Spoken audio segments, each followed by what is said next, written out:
आज आप लोगों को जानकारी मिली होगी कि सुबह करीब 6:15 बजे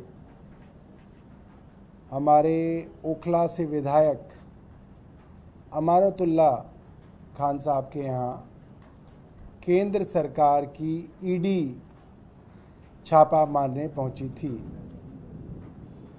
और ये बहुत चिंता की बात है पूरे देश के लिए कि किस तरीके से खुल्लम खुल्ला केंद्र सरकार की गुंडागर्दी चल रही है। ये गुंडागर्दी है।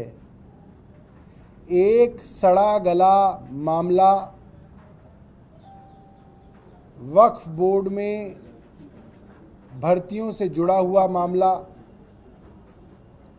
उस मामले के अंदर वक्फ बोर्ड के उस समय के चेयरमैन और हमारे विधायक अमानतुल्ला खान साहब को आरोपी बनाना, पहले शोर मचाना 2016 में कि एसीबी जांच कर रही है, एसीबी ने पूछताछ की, एसीबी ने गिरफ्तार भी किया और फिर उसी एसीबी के मामले के परखच्चे कोर्ट में उड़ गए जब कोर्ट ने उसको जमानत दी और कहा कि आपके इस मामले में कहीं पे भी ये आरोप नहीं लग रहा कि पैसे के लेन देन के आधार पे किसी को नौकरी दी गई।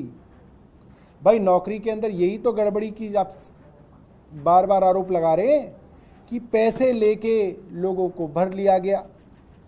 और एसीबी के मामले में कोर्ट ने साफ साफ कहा कि ऐसा तो कोई सबूत है ही नहीं, कोई ऐसा मामला ही नहीं है कि कहीं पे भी इल्लीगल ग्रेटिफिकेशन हुआ हो। खैर आप वही बासी स्टोरी चलवाते रहे, कभी अखबार में चलाया, कभी टीवी में चलाया, आपने बदनाम किया एक विधायक को। वो विधायक दोबारा से रिकॉर्ड मतों से फिर जीत के आया और फिर इनकी छाती पे बैठ गया 2020 में जीत के। अब क्या करें? अब वही मामला, वही सड़ा गड़ा मामला जो है उसको सीबीआई से जांच कराई साहब।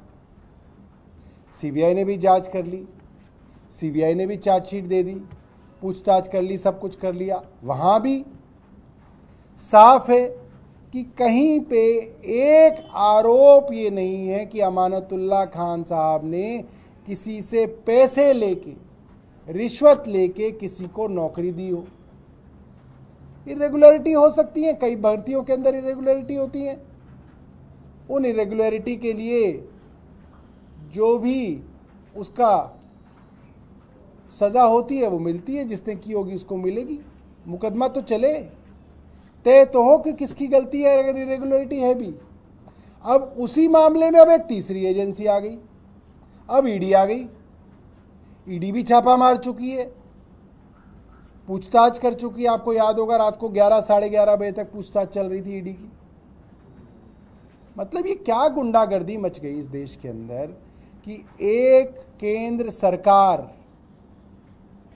अपने राजनीतिक प्रतिद्वंदियों के खिलाफ इस तरीके से एजेंसियों का दुरुपयोग कर रही है कि रोज आप सोचिए ना, किसी का घर है, परिवार है, बीवी है, बच्चे हैं, बताया जा रहा है कि उनके घर में 3 कमरों का फ्लैट है उनका।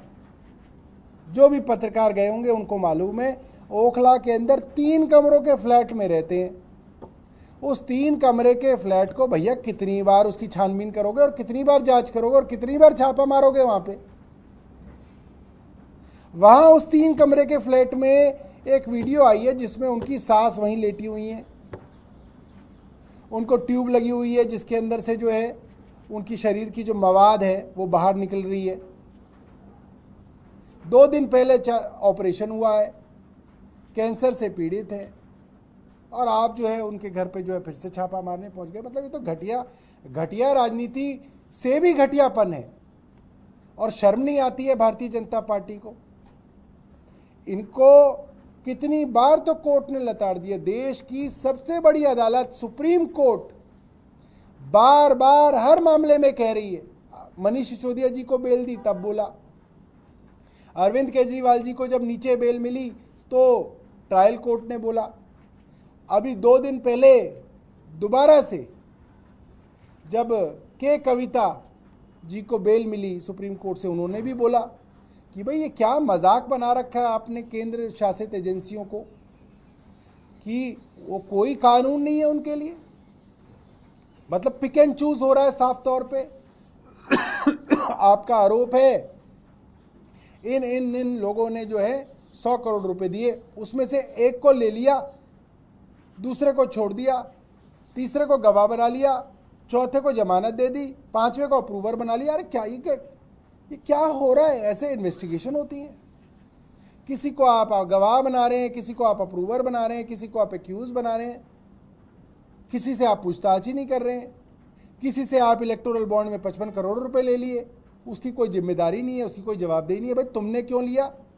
तुम्हारा रिश्तेदार लगता था वो आदमी, तुमने उससे 55 करोड़ रुपए ले लिए। कोई भारतीय जनता पार्टी का आदमी इतने सारे लोग प्रेस कॉन्फ्रेंस करते हैं, कोई एक आदमी तो बताया कि भाई हमारा वो फूफा लगता था इसलिए हमने उससे 55 करोड़ रुपए लिए। तुमने उससे 55 करोड़ रुपए क्यों लिए? ये भारतीय जनता पार्टी के पास जवाब नहीं है। और मजाक चल रहा है देश के अंदर। किसी के घर पे चले जाओ, किसी के घर छापा मार दो, किसी के घर आरोप लगा दो। बहुत दुर्भाग्यपूर्ण है। और भारतीय जनता पार्टी की उल्टी गिनती शुरू हो गई है। देश के लोगों ने अब तय कर रखा है कि भारतीय जनता पार्टी को विदा करना है। और दिल्ली के लोग भी देख रहे हैं कि किस तरीके से जो है आम आदमी पार्टी के पीछे ये लोग पड़े हुए हैं और अपनी शक्तियों का दुरुपयोग कर रहे हैं, और दिल्ली के लोग इसका जवाब देंगे।